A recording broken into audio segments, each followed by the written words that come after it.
Nemo जुडिक्सिन काउसा सुआ। ये सुनने में जितना अटपटा लगता है, इसका मतलब उतना ही आसान है। इसका मतलब है no one can be the जज ऑफ हिज ओन केस। मतलब कोई भी व्यक्ति अपने ही केस में जज नहीं बन सकता।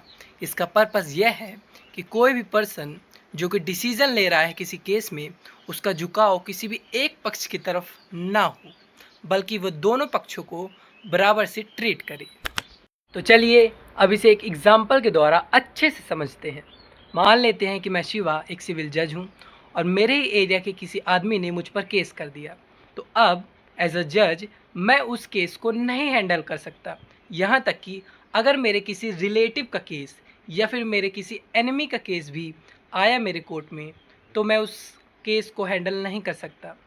क्योंकि अगर मैंने उस केस को हैंडल किया तो जाहिर सी बात है मेरा झुकाव जो है एक पक्ष की तरफ ज़्यादा रहेगा और एक पक्ष की तरफ कम रहेगा। तो यही है नेमो जुडिक्स इन कॉसा सुआ।